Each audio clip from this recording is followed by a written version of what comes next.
بسم اللہ الرحمن الرحیم۔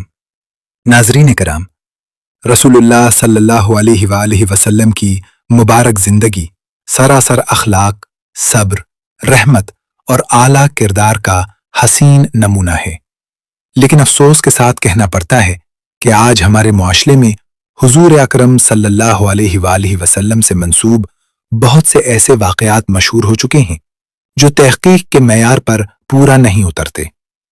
انہی میں سے ایک واقعہ یہ بھی بیان کیا جاتا ہے کہ مدینہ منورہ میں ایک عورت تھی جو روزانہ رسول اللہ صلی اللہ علیہ وآلہ وسلم پر کچرا پھینکا کرتی تھی۔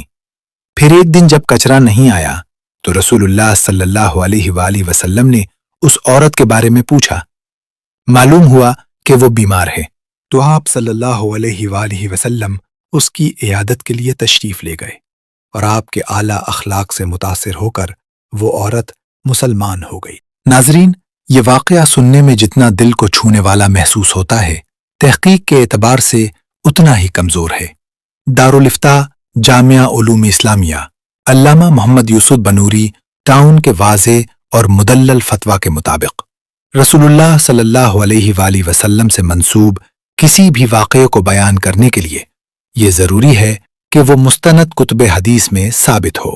اگر کوئی واقعہ صحیح بخاری، صحیح مسلم، سنن اربعہ یا دیگر معتبر کتب حدیث میں موجود نہ ہو تو ایسے واقعے کو رسول اللہ صلی اللہ علیہ وآلہ وسلم کی طرف منسوب کرنا شرعاً درست نہیں۔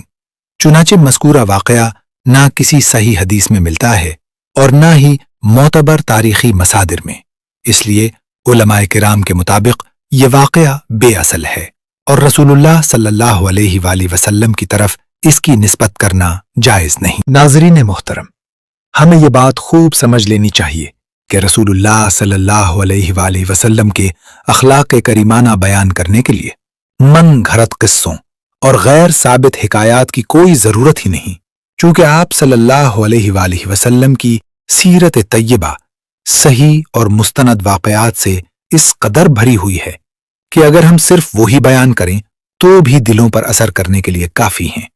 آئیے ہم دین کو بھی خالص رکھیں اور رسول اللہ صلی اللہ علیہ وآلہ وسلم کی ذات اقدس کے بارے میں صرف وہی بات بیان کریں جو تحقیق اور سند کے ساتھ ثابت ہو۔